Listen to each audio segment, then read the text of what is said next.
Yo, what is up? Welcome to the Elite Real Estate Podcast. Just having a lot of fun. Really excited for the guest today. We're bringing back on someone that just holds true with a lot of value in a lot of different business areas with a lot of growth potential outside of their main scope of work. So if you guys listen back on episode 27, we're bringing back Bryce Thigpen. So super excited if we want to go ahead and bring him on. I'm just thrilled with everything that he's getting into right now. Yo. What's up, man? Hey, what's up, Will? I appreciate the introduction. Definitely, dude. Definitely. So from the last time we talked, let's just get these listeners caught up to speed on a few things that you're doing. And for everyone that listened to episode 27, just kind of talking more in depth of the wholesaling and dispo side and what you're building and what's to come. Yeah, 100%. I think in the first episode, we really just stayed on topic regarding Airbnb and short-term rentals and whatnot. And, it's kind of hard for me not to talk about wholesale because that's Vivian's whole business now that she runs entirely. So on that podcast episode, I was kind of just yapping away about things not related to Airbnb. As far as wholesale, I run a 5-man disposition team, and we do nationwide wholesale, essentially. Nationwide disposition, to be a little more specific. So in any state, we have a multitude of agents, wholesalers, different kinds of people from all over bringing us opportunities that they need help selling. Just right now, we have 5 in escrow, 1 in Hawaii, 1 in North Carolina, 2 in Florida, and then 1 in Texas. So we're all over the map, man. Dude, that's incredible. So for some of the listeners out there that might not be fully entrenched maybe in the wholesale side, can you give a quick little highlight what the dispositions aspect of the business is? Highlighting the fact I love the JV right behind you. I love that. Maybe kind of dipping our toes into that a little bit, and then what your business has allowed you to do. Like you just said, you have you have a deal in Hawaii right now. Sorry, in North Carolina. How are you handling that? So first, JV, for those who don't know, that stands for joint venture, right? And the disposition side of things is going to be the absolute opposite of acquisition. Consider acquisition getting something under contract, whereas the disposition is disposing of that, whether you're closing on it yourself, you're doing a wrap, maybe you're going to do an Airbnb, whatever your exit is. Our exit is always going to be wholesale. So for the disposition side of things, a ton of people will end up bringing us these deals, and we're just trying to find a buyer, and that's the disposition side. Long story short, disposition means you're finding buyers for deals and getting deals assigned to an end buyer. And as far as the deals that we're coordinating all over, you really just need to make sure all parties involved are cognizant of what's going on, right? If you have a seller and agent with another wholesaler who has a deal locked up and you understand the terms, as soon as you assign that contract to an end buyer and you wholesale the deal, quote unquote, you just need to make sure that the title company is facilitating the documents properly, preferably using a transaction coordinator on it. And as long as you have those bases covered, or that basis covered, you can do deals anywhere. There are people in other countries doing creative and cash deals in the States, not even living here or being a citizen. So pretty cool stuff, but not to go too much on a tangent with that. No, we want you to go on a tangent. So a couple things I want to highlight there is that you can do this anywhere. A computer and a team, right? Great communication skills, which is something that Bryce is an expert in, as well as team management and understanding what is all needed to go forward to have a successful dispositions business. So like Bryce was saying, acquisitions, acquiring that property, dispositions, allowing someone else to purchase and moving into maybe the life cycle into another acquisition, right? Because you don't want to hold on to too much and then not be able to help that person who's having you list that property to wholesale that. You want to be able to move that. And so why exactly would someone JV or joint venture with you or a group like yourself? Like, what are the pros and the cons for if I'm someone new and growing my business? Yeah, I want to start off with a story, actually, because I think this will resonate with a lot of newer wholesalers. Will, I forget, did you wholesale at all? You've done wholesale deals, right? Just a few, but yes, I think it's a great segue, and it's something that a lot of people, if you're listening to other, other podcasts and watching YouTube videos, it's highlighted as a great entry, starting point. Will, what's the number one way a wholesaler is trying to get deals? Like if a brand new wholesaler hit the market, what are they doing all day, every day to get deals? Dialing, driving for dollars, as you, it depends on how much you want to invest, maybe putting a couple signs on heavy traffic like roadways, things like that. Like a mixture of everything almost, right? To just try and capture something, like you're shotgunning leads, trying to hit one, right? Totally. How many hours do you think a wholesaler spends to get one contract? Oh man, tens upon tens. Like I think I heard someone say, if you need to put 100 contracts out there to get one, and so like the time that takes to one, even talk to 100 people, to write a contract for them to just look at, Right. I don't even know. I guess if you're super efficient, Especially if you have no tools where it's automatic contracts, you got to write out each 20-page contract. So totally. So I don't know, hundreds of hours. So let's just say 100 hours for a contract, right? You can work 100 hours for that one contract. Great. Maybe it took you 3 to 6 months of follow-ups and you really were persistent. What are you doing after you get it under contract now? Are you going to stop making all those calls and getting more deals under contract to try and sell that one deal for maybe 10 grand? I feel like a lot of people, they're scrambling at that point. They're like, okay, I have something down. Now I don't know what to do with it, right? That's exactly what happens. And that's exactly why I moved from acquisition to disposition, because I realized, even with my experience in sales and how I'm able to get 3 deals under contract with 70 hours of work, right? That's great. I can also take that same 70 hours and get 20 deals under contract by JVing with other people and not having to work on it. There's a deal we have in escrow right now. It is a creative deal. It is a Morby method. The power of having relationships and having people know that you have a team that does disposition is so crazy. This was a deal he was working for months, where he had gotten all of them agreed on a certain set of terms and did not want to lock it up until he was confident he had a buyer. So I get a message as I'm driving home from Fort Walton one day. This occurred within the span of a couple hours. And he basically sends me the deal details and asks if I had a buyer. Well, I copied, pasted it to a buyer I knew that only bought Morby methods, which I can go on and explain what that kind of deal is. But for those listening, it's basically a complex creative deal, right? Not a lot of buyers who can actually close on those confidently. So same night, the buyer was like, yeah, please tell me this is still available. I can sign tonight, wire EMD tomorrow. That was a $40,000 assignment fee that we're going to be splitting. Acquisition, you're running into months of follow-up to make the same amount as someone doing disposition, right? So when that thought cleared in my head, it's not that disposition is easy. You need access to millions of buyers and a network. So I thought, why don't I just invest into a system? And why do I spend some money in creating a disposition team to scale the amount of deals I can get instead of slaving away 70 hours and then trying to sell them myself? I wasn't a big fan on relying on someone else for disposition. It's kind of one of those things where if you want it done right, you're going to do it yourself, right? So me going and teaming up with another dispo partner required vetting them, trying to make sure they've done closings before, that they're going to prioritize my leads. And at the end of the day, the person who cares about the deal the most is the person whose deal it is. So I wanted to start my own team. And for all the other wholesalers that send me deals, luckily they found a reliable person who can facilitate the disposition for them, and they don't have to worry about what's going to happen when they get a deal under contract. They can spend that 70 hours getting 3 deals, and then next week getting another 3 deals. So now we have wholesalers who will send us 10 deals in 1 week to help sell them, because they don't have to think about disposition. They can just keep turning and burning contracts, and we can keep doing the same thing on the disposition side.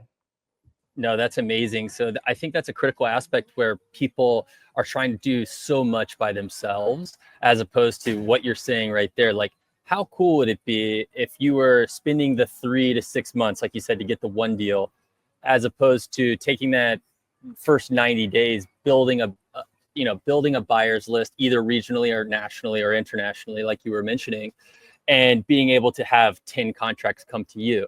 Yes, you have to split the fee, but isn't it better to have a little bit of something versus all of nothing?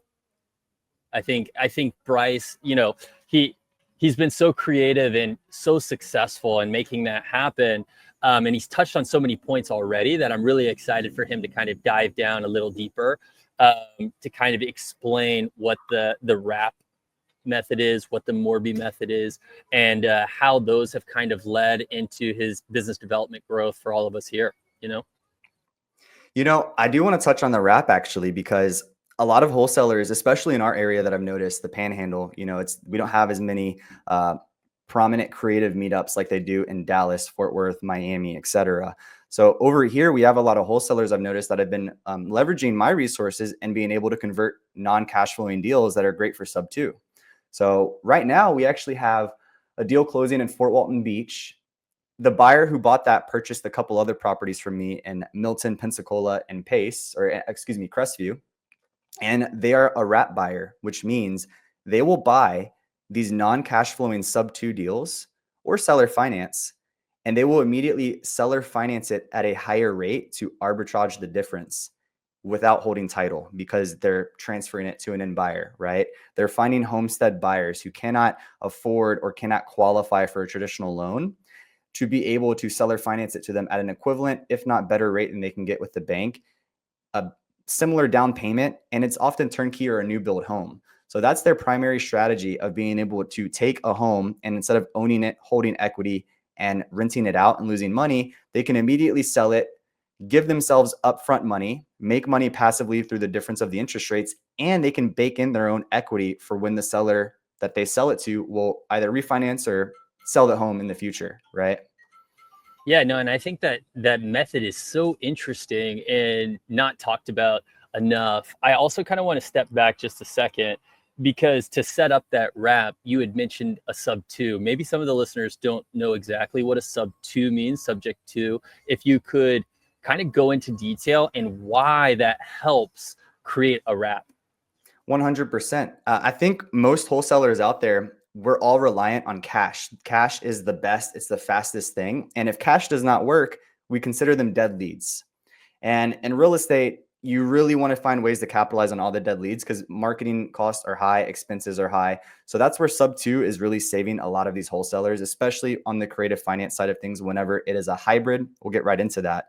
But essentially, sub two allows you to buy the home subject to the existing debt on the property, which is oftentimes that first position mortgage that the seller took out to buy it, right?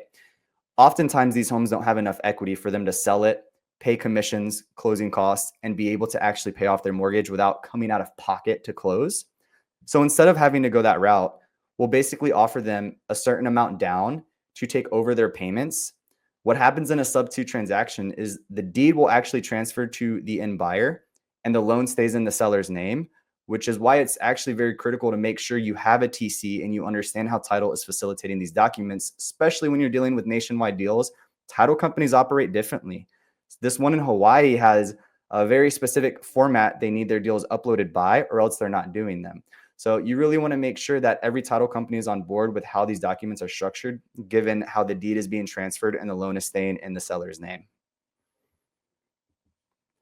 Okay, I think that this is incredible. And this is just another element of where you can get in all kind of, feeding from the wholesale idea, right? And then through that, it's tens, if not dozens of different ways. I mean, hundreds of different ways to structure deals, but actually building a business model that is a one-way kind of pipeline that is a vein of wholesaling in itself. And that's why I just was so excited to have you on the call, because not only are you doing dispositions so well, it just naturally feeds into the rest of the business model for you to connect with people. And I think that's a really critical part of real estate investing as a whole, is being able to network, communicate, connect. And talking about connection, like I heard you just started a school program. Is that right? Yeah. So actually, Okay. there's a story. We did not intend to start a school. I never intended to make a school, to be honest with Okay. you. I can't wait to dive in. Let's chat a little bit about that, because like for everyone listening right now, this is a free podcast. But school is actually like, you log in, you pay a small fee to get with Free. heroes, not It's a free zeros, community. right? Will. Oh, You don't pay for it. even better, free, to kind of hop in, connect with Bryce and others that are just doing massive deals and are exploring new avenues and ways to connect with people to really help grow their business. Because in turn, the thing that's really cool, and I love that he has the JV house light if you guys are watching on YouTube, because if he can add a lot of value and you just want to get in wholesaling, he can help facilitate and eliminate the disposition side where you still get paid, and you can keep working that until you understand kind of the scope of the business. And outside of that, you can connect directly, ask him questions live. But you want to talk a little bit about what school, and that's SKOOL, a little bit about your school channel and what you guys do, when you guys meet, etc. Dude, absolutely. We didn't even want to start a community. We just wanted to do freaking deals with people. So Awesome. referencing the low equity sub 2 deals, Mm-hmm. there's a gangster way to sniper find them, right? You can shotgun blast leads, or you can sniper each lead and really ensure accuracy. So what we will do is we will go pull on market data or off market data of basically homes that have an interest rate of 5% or below with a 20% or less equity margin. However, the equity is not based on the value of the home. I'm going to repeat that because this is the craziest part. The equity margin we are filtering for is not based on the ARV or the actual home value. It is based off of the asking price or the expired asking price, because we get to negotiate off of perceived equity.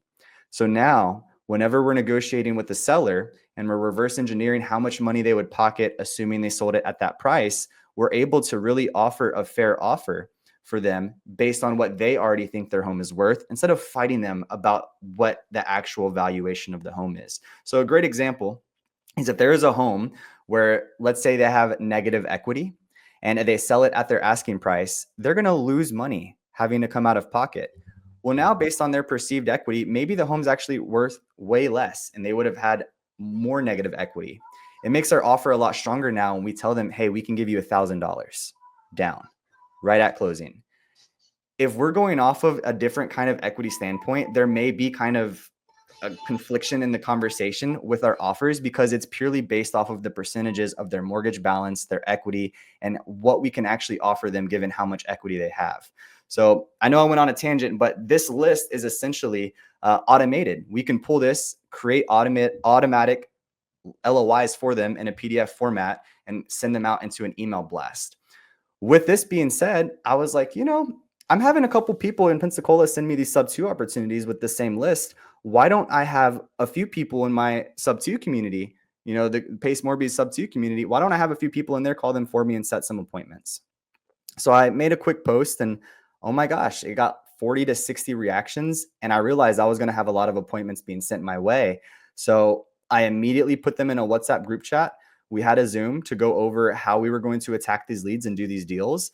And 1 week later, one of our LOIs that was automatically generated and sent converted into a creative deal in El Paso, Texas. We closed that out, and I believe it was a $12,000 assignment fee. We got someone their very first deal in that WhatsApp group chat. Ever since then, when we realized we had 20 people in that group chat calling these leads and wanting a centralized place to communicate, school is just the best avenue to do that. We don't want to charge, make money off of it.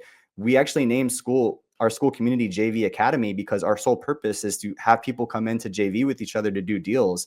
It's really even not the fact of trying to have a community and grow it. Obviously, that's great. But I think a lot of these other communities are purely educational, where this one is educational, but we want you to do deals with us. So we really want this community to be a centralized hub where people can JV with each other, whether someone needs a closer and they need someone to help close them on a seller or agent with maybe a complex Morby method, creative finance deal. Maybe you're a wrap investor and you need to find a wholesaler who has a lot of deal flow. The opportunities are endless once you're inside a community where the sole purpose is to do freaking deals with each other and not just try and show you videos on education, right? So we're actually going to be having live Zooms every week. We're going to have live seller calls. I have an acquisition guy who will be doing that on Monday. I have a transaction coordinator who does 20 to 40 sub 2 deals a month. She does cash deals as well. She will be doing a live Q&A for anyone new or anyone who's experienced in traditional real estate and wants to tap into the creative finance side of things. And then I will be doing live dispo calls with my team, actually talking to buyers. The coolest opportunity we want to provide is the ability for people to bring their leads on Monday, watch them get closed in real time, and then watch me sell them to a buyer in real time on Thursday while asking Ella all the questions about the deal details, because she'll be transacting all of them. So that's the whole premise of why we started the community. Started from a WhatsApp group just trying to do some deals to, oh my gosh, there's a lot of people wanting to do deals at this point. Oh my gosh, that is so exciting. I'm like getting goosebumps just thinking about like connecting people is so critical in this business. And like I said earlier, he's just an absolute animal at making that happen. And you can see he was just trying to connect people and it grew exponentially. And now he's offering this for free. So I'm definitely going to be hopping on because I think the coolest thing is if someone brings a deal and then you sell it live, like on a Oh Zoom. yeah. I mean, that's going to be It's fun to absolutely listen in. nuts. It's so much fun. That's so cool. Outside of that, you guys definitely just need to tune in and connect with Bryce, just on his expertise on a lot of vague topics, or maybe not vague, but not as talked about. Like already, he's just talked about from wholesaling, dispositioning, only, right? That's I feel like that's not talked about enough. Right. But it's half of the transaction, right? You're getting it under contract, then you have to know what to do with it. Then talking about all of these different types of creative ways that you can actually get the disposition and make multiple parties happy based off of their needs, wants, or what works best for them in their business. It might not even be something that you were thinking about. So being able to connect with Bryce and his school, like learning more about wrap methods, or if you have a potential deal and he's like, I have a perfect buyer, you need to restructure the deal because of X, Y, and Z, and we can sell this. Those are just things that Bryce and his team are experts at. Morby method, hybrid. And something I really loved was just that chat on perceived equity. I think that's something that was that really maybe you want to kind of touch back on, because I think that right now, from explosive new construction through times of COVID, insane interest rates at that time, we're kind of making the lapse of the 2 to 3 year ownership, where people might be kind of pulling back. The market's tough right now. They might not have as much liquid assets. And additionally, something that a lot of people, when they get into these new construction homes, they can get in with little to no money down, because the development company also is the title company and the mortgage company. So they can create these deals where you're getting insane interest rates, no money down. You get all of these other package things. But what they don't tell you is that the following year, your taxes are going to go through the roof, because now instead of it just being vacant land, there's a home, as well as, 50 to 100 other ones, where it's creating now your new tax rate of the tax assessed value. On top of that, I know here specifically in Florida, we're going through a whirlwind with insurance that is never going to stay stable. It's going to continually rise year over year. And depending where you purchase that property, and what kind of, if it's in a flood zone, if it's near water or something, I mean, a lot of Florida is, those are all things that just could change that person's payment by $400, $500, $600. I was just chatting with someone, and their insurance doubled. Their policy went from, they live in a nice home. Their policy went from around 3,200 to just north of 7,000.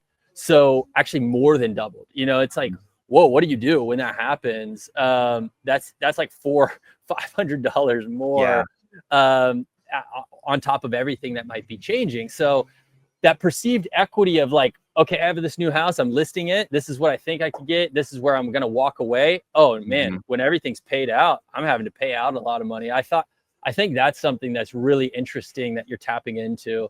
I want to touch on the negotiation too, because keep in mind, everything is a percentage, right? So my head right away, when we're offering a seller, or actually let's do a live example real quick.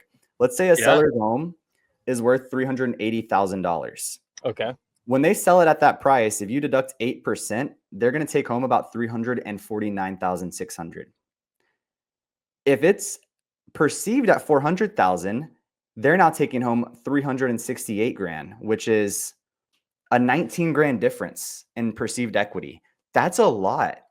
We're not buying or doing these sub two deals to get these buyers the best price overall for their home.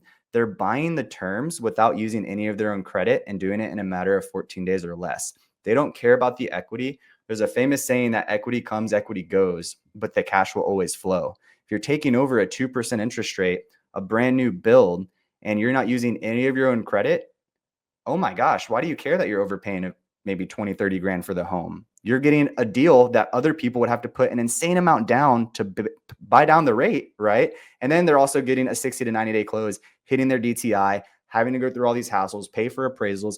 It's a mess. So that 19 grand discrepancy in the grand scheme of things is so abysmal, it does not even matter. When you're making these offers, that money, let me tell you why it's so important. The only thing that matters for these sellers at this point is to get money in their pocket. So if their mortgage balance is $349,000, or let's say 350,000, let's say 355 to be a little bit in the middle. Well, on the actual valuation, they're losing 5 grand. If they're netting 349 after the sale on their actual equity, in their heads, that's not enough. That offer wouldn't make sense. If we went off perceived equity, they're actually making some money now. If you take the $400,000 of perceived equity, that's 368 is what they would net. If they owed 355, they would pocket 13. In the actual valuation of their home, they would have lost 5 grand. So instead of arguing with them about how much their home is actually worth and offering them negative 5 grand on their home, I can play it cool. Hey, of course, yeah, your home's worth 400,000. Why don't we just go ahead and give you 8 grand right now instead of you having to rely on hoping someone buys it traditionally to make 13, right? So now, boom, instantaneously, they've agreed 8 grand now, selling it quicker, not going traditional to make 13 grand is going to be a smarter play, because who's to say someone's going to buy it month one and they're not bleeding mortgage holding cost, right? And if I was going off of the ARV of the home and my filtration was not going based off perceived equity, my automatic LOI would have been sent out at negative 5 grand to their pocket. Why would they consider that? It doesn't matter about who's right or wrong about the equity. When you can structure an 8 grand down deal, 2% interest rate, let's say the home is worth 300,000. That is 8 grand down on $300,000 at 2% interest. Don't be greedy about the overall price with these creative deals. A lot of buyers who don't understand them will try to comp a new sub 2 deal and demand that we lower the price when they're taking over a 2% interest rate. That is the most insane thing I've ever heard of in my life. So whenever you're doing these deals, just make sure you understand the purchase price will be higher than the actual value of the home because of the terms you're taking over. No, I think that's so insane to kind of flip traditional real estate on its head, and I love it. But Bryce, if you find me a good deal at 2%, I'm buying it. And I think everyone that's listening on this call, especially if they just maybe just run rewind, let that sink in exactly what Bryce is kind of explaining, and then just run it back in your head. I'm getting a 2% rate, or even 3% right now. Yeah, the Fed's cut rates a little bit, but you still can't get anything really below 6.5, 7. Yeah, 6 point. Yeah, exactly. So now you're going to beat the market by a margin of something that only existed through a worldwide pandemic. I mean, come on.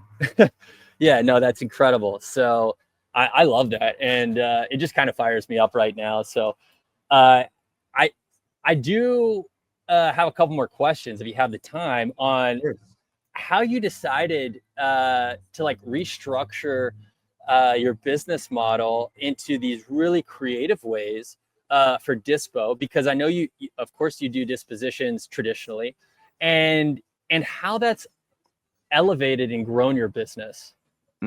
So I love talking about this because I couldn't do it by myself, right? I've never read this book, but I understand the concepts. It's Who Not How. I think Dan Martell wrote it, right? Mm-hmm. I believe so. And it's so true, right? I don't go try to find all the wholesalers myself and pitch, hey, I'll sell your deal 50%. I go talk to everyone like Will, someone I met in a coffee shop, and I go figure out what they do. And if they're somewhere along the lines of talking to other people in real estate, I let them know, hey, please leverage my resources. I have a 5-man disposition team. We have 5.7 million buyers nationwide. You can leverage that, tell that to other people. And if they send their deal to this form and your name is attached to it, I will give you half of what I make.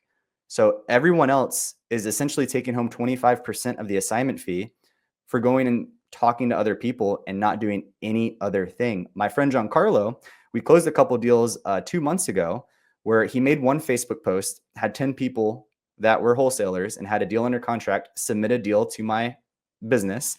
And 2 of them passed the sniff test for us to feel like, hey, we could sell this. We listed them, and in a week we had both of them sold. Giancarlo made 5,500 just himself that same month, and he didn't do anything past probably scrolling on his phone on Facebook after dinner for that one night.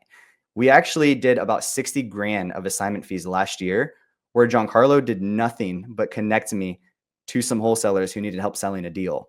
So whenever you provide a way for everyone to eat food and everyone to make money, everyone's going to find a way to actually capitalize that and send it to you. So instead of me spending 70 hours a week getting 3 deals again, I'm doing the opposite. I'm going out and spreading a cast net, allowing everyone the opportunity to make money. And at the end of the day, that's how my phone is just blowing up with people sending me deals. I have other people help me out with that. No, that's incredible. So it's kind of like, and correct me if I'm misinterpreting, but allowing everyone to make money is the key to success instead of you trying to make it all, right? Right. I believe that wholeheartedly, man. Like I'd much rather have a bite of something versus all or nothing. You know, it's like so much better to live your life that way because you connect with so many more people. If you're open-minded and allowing other people to join on that journey with you, it's only going to pay it forward tenfold, really. I want to touch on this a little bit because I'm super passionate about people who network incorrectly. I get really frustrated when I first meet someone and they hand me a business card. Like, what did you just do to me? I'm throwing this away. I'm sorry. If you handed me a business card, it got thrown in the trash. I did not do anything with that card. When you're out at meetups, when I'm out at meetups, how many times have we had a conversation with someone? We said what we did, and then we parted ways because there's nothing else to talk about, right? Why didn't you have a way for you guys to make money together in your head pre-planned when you went to that meetup? Everyone I talk to, if you're at a real estate meetup, you know someone who's doing real estate, and I'm going to give you a way to make money with me, whether you like it or not. And if you don't have a way to do that with every new connection you make, you should not be networking yet. You should be meeting other people. Well, I guess you should be networking, but you should be meeting people who have established resources that you can leverage or build your own that you can leverage. So now every person I talk to, I don't even have to tell them anymore, right? The people who know are now telling other people so they can get passive deals brought to them to bring to me, right? We had a deal where I spoke at a meetup in Fort Walton Beach. I showed people how to look for creative deals. And one of the wholesalers in there had a team where he tweaked someone else on his team, taught them how to go find other wholesalers who needed deals under contract, gave him 15%. He made a free 10% just having someone on his team go find other wholesalers who need a deal. So we're actually preventing daisy chains from happening because we're getting everyone connected to the right place. So I'm directly under contract with the actual contract holder, and I can pay those 2 out as a separate JV under my entity. So now it's just evolved to this point where the networking is doing itself because Tyler was smart. That wholesaler already knew, instead of me finding other wholesalers, I'm going to teach someone else how to find a wholesaler. And by having one of those ways of implementing value, it doesn't even have to be disposition. Maybe you know a good person who does insurance for sub 2 specifically. Maybe you know a great transaction coordinator, right? You need to have a way, whether it's an affiliate link or some kind of service that you can add value to with someone else, but also more importantly, give them the ability to make money off it based on who they're talking to. No, that's incredible. I think, and also I feel like that niche helps a lot of certain business models as well. Like maybe you aren't necessarily the best at getting the deals, but you are really great at connecting people who do. Well, now by just listening to this, you can connect them with Bryce and make some money. You know what I mean? So I think that's incredible how you've just kind of been able to spread the wealth, and then from there allowing everyone to make a little bit of money, which is like you said, made your phone ring off the hook, right? Yeah. So, I mean, it's just a better relationship. Like you and I are cool right now, but if we made 60 grand together, we'd have a lot more fun and probably have a different relationship out of it. And the more money we make together, the more we just have more fun together. It's more fun to do business with people you make money with. no, totally. I mean, I'm about to make a post about if anyone, because wholesaling I'm not doing, so but if I can connect you with someone who has a deal, and then you can help them sell it, and then I'm just the connector, right? And there's a win there. I mean, that's a no-brainer. Yeah, it's my whole business, man. That's how we get 80% of our transactions, honestly. No, it's incredible. I think that there's a key element that you had mentioned on why this business model works really well for you is you have a buyer's list of 5.7 million. Did I write that down correctly? Yes, yes. Okay, So a big part let's of talk about disposition that. and why it's so easy is the systems and investments you make into the disposition, right? The investment you make into acquisition is the 70 hours, 100 hours of grueling calls, where a disposition is the one-time set of 100 hours of establishing a system and getting an investment together where you don't have to keep on making an excessive amount of calls to get them under contract. Now, no one's going to send you deals, first of all, if you don't have buyers and a system in place. So that's why it's important for a foundational period, a one-time thing to build that foundation, right? Whereas with acquisition, you're doing it every single day, or else you're not going to get deals under contract. So we use a few different softwares. Our main one is InvestorLift. We pay about 60 grand a year for cartel mode, gives us access to 5.7 million nationwide buyers. With those buyers, we will extract them as well as other people from scanning my shirt, right? To be able to actually add to our buyers list. So we have a bunch of internal buyers, and then we're also continually marketing our deals on Facebook and all the right communities where buyers are actually located. So every 72 hours, we're remarketing deals in about 5 different Facebook groups. We're remarketing campaigns for SMS and email on InvestorLift itself. And we're also hitting our internal buyers. We're also using the CRM that, what's the word called? A shameless plug. We're developing ourselves right now. We'll have it out in about Hey, 6 months. that's what this is for, man. Just letting everyone know what you do, right? It's not a shameless plug. You're putting thousands of hours building this, and I know it's not ready to fully release yet, but we're definitely going to have you back on when it's ready and do a little showcase and a live showcase, as well as we're going to get everyone and pump everything to drive some traffic to your school.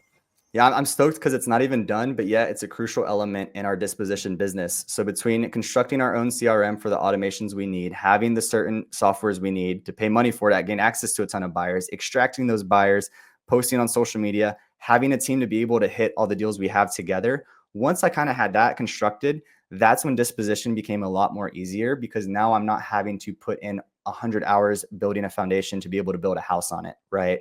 So whenever I realized, okay, with acquisition, I'm going to be doing this forever versus disposition, I can scale like crazy if I just build a solid foundation.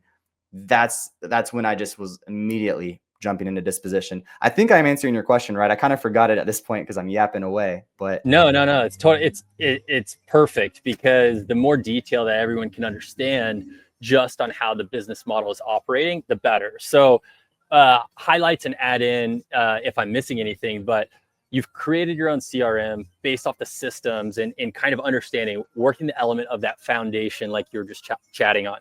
You have to take the time to invest there. Yes, you can invest it to get the one deal, or on the disposition side, you can take all of that time that it would take to get 1 or 2 deals, and you can build it on the front end to then convert everything on the back end of a wholesale deal for everyone to kind of merge and be happy. exactly. Then once you had those systems built, you capitalized on building out this massive buyers list. So when people come to you, they know that deal is getting sold, right? That's like a pivotal part of the business. And by leveraging software like InvestorLift, plus all of your connections, and just on this call, people can see, what a great connector you are. You've accumulated, nearly 6 million buyers, which is incredible. And then I think a critical element, which I'm really excited to talk about, is how you built a team to make all of this work. Oh So, man. Yeah, that was yeah, the most frustrating part of everything, honestly. and I can only imagine. Yeah. Man, so I'll start with it. We started fully transitioning into from being just a wholesaler to a disposition specialist in October of last year. And that's when we took the step to go ahead and get on InvestorLift. We got access to cartel mode. And if for those of you who don't know what cartel mode is, it's the actual level on the software InvestorLift that you cannot buy directly online. There's only a limited amount of seats because they give you access to 5.7 million buyers, and all these other cool features. So whenever we had access to that, it was just me and myself for honestly a couple months before October is when we started. And I was able to do some deals and get an understanding of how the system needed to work. It wasn't until I got so busy that I needed to kind of duplicate myself in certain parts of my business to who now is Josh, my junior disposition manager. I don't know if you guys know how tough it is to train someone who's never heard of what EMD is on how to do sub two deals, handle them, structure them, understand the PSAs, go through everything. But our first month with Josh being trained on how to onboard all of our deals, take in all the deal intakes, coordinate with the wholesalers on certain things, and even learn the basics of real estate like EMD, title companies, etc. We threw him to the lion's den. We not only said, go learn traditional real estate, but here's some complex ass stuff too to throw right on top of it, right? So he was struggling for a couple weeks, but in a good way, struggling forward, falling forward. And our first month in October together, we did 9 deals. That was me in the trenches with Josh. Wow. The second month, we did 8 deals. Wow. The third month, we said, we need some VAs. We need some assistance. And instead of me trying to find people like Josh, who, by the way, is a rare person, not only is he extremely smart, but he was my best friend since elementary school. So there's not many people who would just trust me, fall in line with my business, and go on a commission paid basis and have that trust. So Totally. instead, we needed more conversations with buyers. We needed more calls to facilitate the deals we had. And at that point, I actually was connected to an Egyptian VA service who now is actually the owner of that, is a friend of mine. His name is Joe. And we were able to find 2 VAs with very minimal accent, which is exactly what I was looking for. Whenever I have people call buyers, I buy them an iPhone, I buy them an American number, and I have them call with the lowest accent possible that I was able to find, which is actually in Egypt, extremely low. I think I'm not able to do this right now because they're not working, but I was talking to Will one day and I was like, let me show you what they sound like. Will, how did that go? Do you remember that exactly? I think it was Miriam I showed you. It was incredible. I was like waiting for you to get off of the meeting with your team and show me the VA. And he's like, no, that's the VA. And I was like, okay, where do I sign up? Is pretty much what I said. Sam, I know already got a VA right, as well for Clean Eats. And then we're building out same thing, kind of building the foundation, understanding where we're going to capitalize on VAs, and then backpedaling a bit because it was so incredible. For those that might not know, a VA and the way that Bryce has scaled his business and understanding why him and Josh were like in the trenches. VAs are virtual assistants, and then Bryce made the connection with Joe, like he was mentioning, and found that this group in Egypt, and they had. I'm telling you, I thought Bryce was actually just on a call with one of his friends, except the level of competency in real estate was really high. So I was like, okay, maybe this is another investor. Boom! Come to find out, they were working on a deal together, and she didn't know that I was in the room while he was actively working. I wouldn't promote this if I didn't believe in it. Like Bryce is obviously making it work. 5-man team, absolutely crushing it. And it's the only way to get to that next level in your business. I definitely agree with that. Just like you said, when you and Josh were just, you had great deal flow, right? You said you had 9 and then you had 8. Right. Okay. So we had 17 deals in 2 months. I mean, that's great. But what happened when you built some systems with some VAs? Like what is the deal flow? And then what's that trajectory, and how did it change your business? Yeah. So honestly, to be transparent, hiring VAs hurt my business, but not in the way you would think. It hurt my business in a good way, right? It's kind of like when you imagine buying an investment, like your favorite crypto coin, and then maybe Jerome Powell speaks for a day and it's down 10%, right? You're not mad about it. It's normal. With these VAs, the VAs you're getting with the minimal accent they have, you can, like, some of them no accent, like the ones I chose specifically. No accent. It was incredible. I need them to have conversations with buyers, right? Yep. So in order to have that, I also need to train them. So I had to step out of the trenches to invest into them to train them. And our deal flow, of course, suffered because of that. I'm no longer in the trenches having the time to communicate with buyers because I thought training Josh was hard. Training the VAs isn't harder. Well, it is harder, but not because they're not as competent or anything, but it's the fact that they're not from America, right? They Right. sound like they're from America, but that doesn't mean they understand the title process. They understand traditional real estate. It's very different, Sure. the regulations. So fast forward to where we are now, they're finally able to just be on their own, have conversations with buyers, and they're trained well enough with our systems and SOPs to know how to throw them to us appropriately. Honestly, taking time to make the SOPs was also a big reason why our deal flow suffered. But fast forward to today, we can take on 10 deals in a week because I have a person who can help onboard and facilitate them. We have 2 people instantaneously calling them, following up with leads, throwing us offers. And we even have an integrator who's working on all the back-end automations we need to run everything, while I can actually be here to handle all the title mess, make sure I'm having conversations with buyers, getting deals closed. So it really just took that initial investment of bringing them on board, suffering in silence, right? Having to train them up, make sure they're sharp as a sword. Don't expect to hire a VA for a really good price and they're going to be exactly knowledgeable as you are, know everything. Understand it's going to take a week or two, and the VA is going to perform as well as you train them. So if you don't have a system and you're just hoping the VA is going to hop on board and do whatever you need and they know how to do it, you're mistaken, right? Make sure you have some SOPs in place first, standard operating procedures. Make sure you have some kind of synopsis of tasks and what will be performed and how to perform them before you bring on a virtual assistant. Fast forward to today, these virtual assistants have performed so great. And because I realized how much of a minimal accent they have, if none at all, I realized that everyone I speak to, playing the connector role again, needs virtual assistants. Now, my friend Joe, who owned the agency, the cool thing about him was he was small enough to need my help, but has a well enough system and big enough for me to want to help him. He does all the vetting for me. He spends 48 hours making sure that we get the lowest accent possible, matching people with the experience they're looking for. So if you're looking for a property manager with the lowest accent, who's maybe a female because you don't want males on the phones for some kind of preference, we can go spend 48 hours. Joe is going to vet, make sure that we have the lowest accent with the ones that have property management experience, if any whatsoever. That is also a female. Schedule you an interview and get everything streamlined.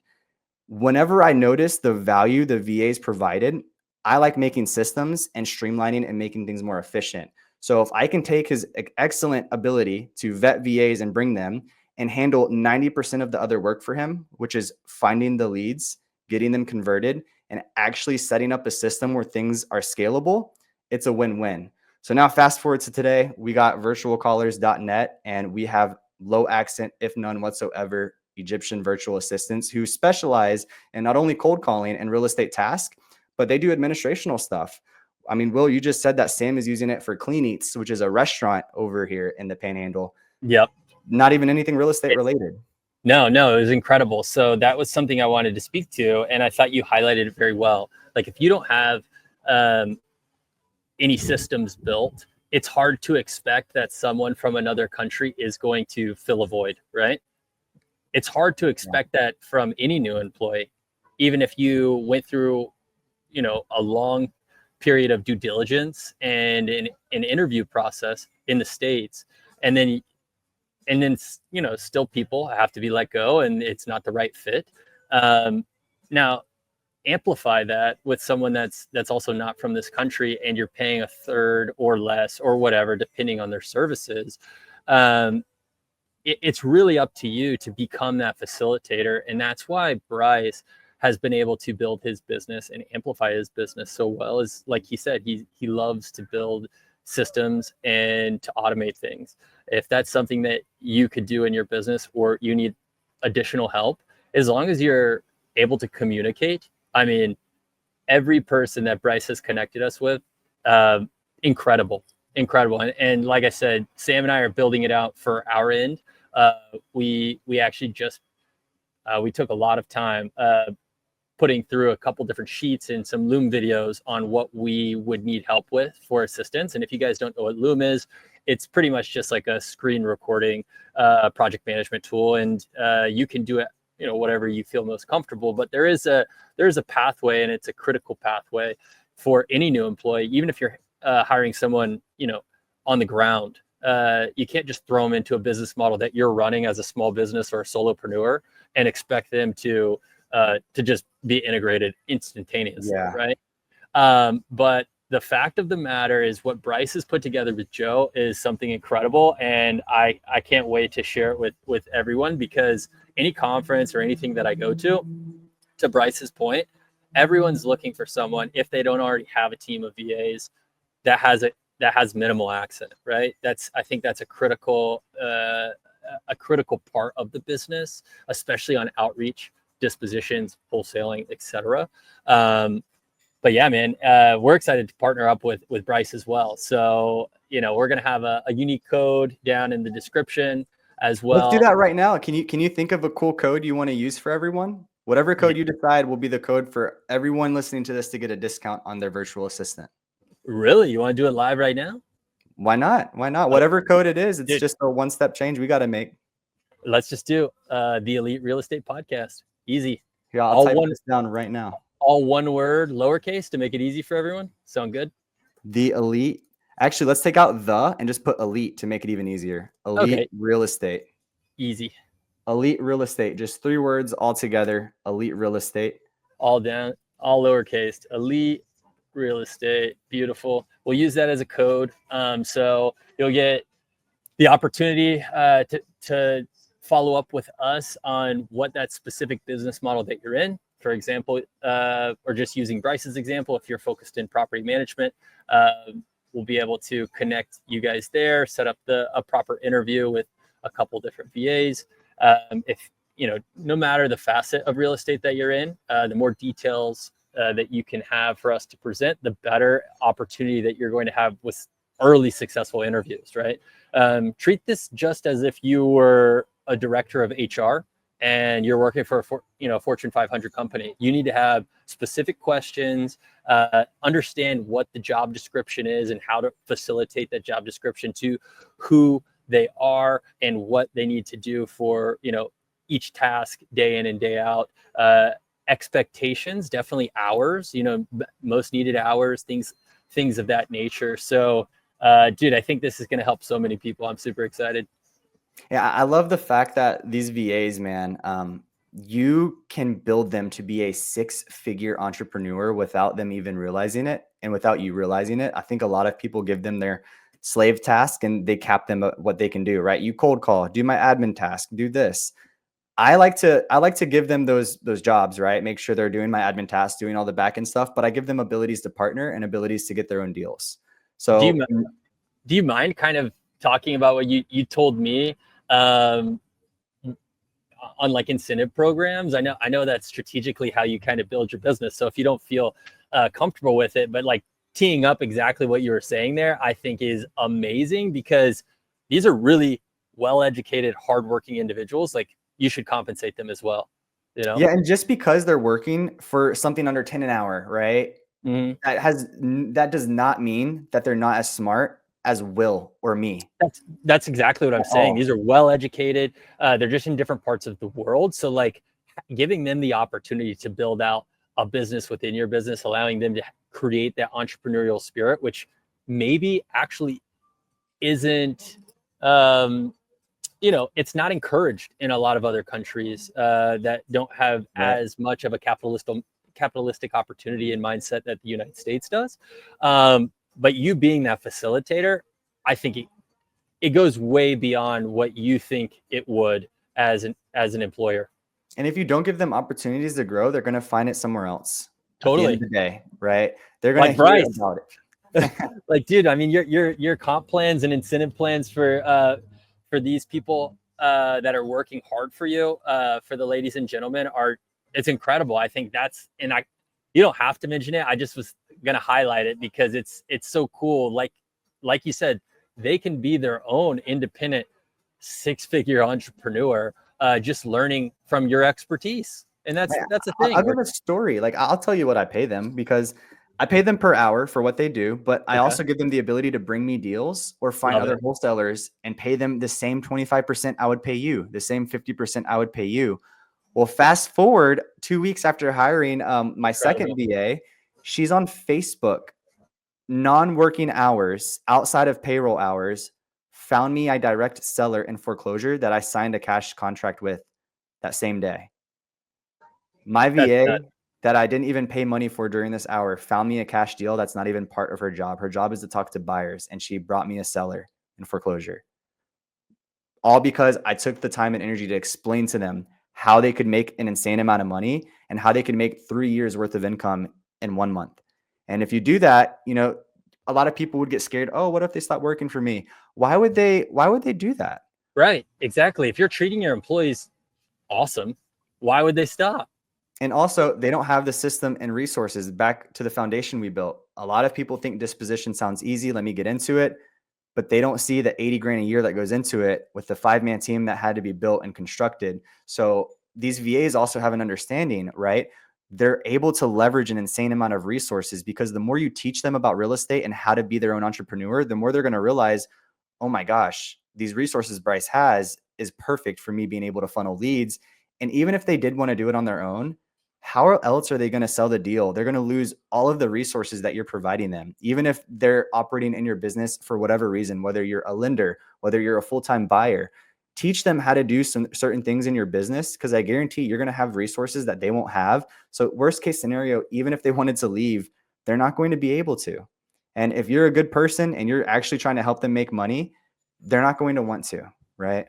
Right. No, I think it's incredible, man. And what you've done, uh, you know, to restructure your business and really to catapult it with what 4 or 5 times growth of deal flow. Like, you were already crushing it, just you and Josh, right? That's insane. You guys were doing 8 to 9 deals a month, but now you're doing 10 deals a week. I mean, that's even more absurd, man. And the king connector, I think, is going to be my new nickname for you, man, because you're able to connect everyone to where everyone can make a little bit, everyone can win. And dude, that's why I was just so excited to hop on with you today. I loved our meeting. If you guys didn't know, Bryce was kind enough to actually invite me into his home, which he also did, in a sub 2 deal, right? Like, Yeah, this is a sub 2 home. Incredible, so like, this guy practices what he preaches, which I think is incredible. And that's just another reason, like, when I was over there and he was like, hey, I gotta take this call real quick, and then I found out that was a VA that he trained. I was like, dude, I'm all in. This, like I said earlier, I wasn't joking. If he finds me one of those deals, I have to pay a little bit more, but I'm getting a 2% interest rate, I'm in. Like, I just love the energy, the connection, the everybody needs to win mentality. I really do connect with that, and that's why I was super excited and really excited to do more business with you as well, man. It's awesome. Dude, likewise. I appreciate everything, and I'm stoked because it's only March, and I feel like we have so much room to run for you and I, Dude, to just sure. kill it this year, man. Honestly. No, 100%, 100%. Well, is there anything else you wanna highlight? And I mean, we went through so many facets of just wholesaling, dispo, different. I mean, 5, 6 different types of creative financing deals and opportunities, just to get everyone's mind. It needs to be open for this shift, because there's so many people out there that you can help. Sometimes it's just a little bit more difficult than the traditional way, which is why I love Bryce being able to understand a lot of those elements. And you can just be a connector with Bryce and then help someone that needs some help. And then he might have this opportunity. Can you tell us a little bit about how we can connect with some more VAs?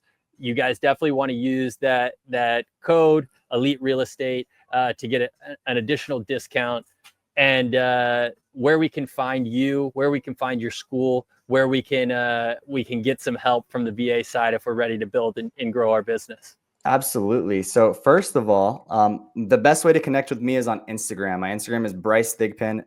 Can we put that in the description too? My Instagram? Yep. Awesome. No, for sure. We'll drop it in here. I love the Instagram because it's the best way to see what I'm doing day to day. If I got a contract signed at midnight, you'll see it, right? However many deals we have, whatever is going on in my life, it's the best way to see what's going on and to connect with me, because we don't do business cards, right? Now, as far as this community, it's just school.com/JV Academy. I'm sure we can put that in the description as well.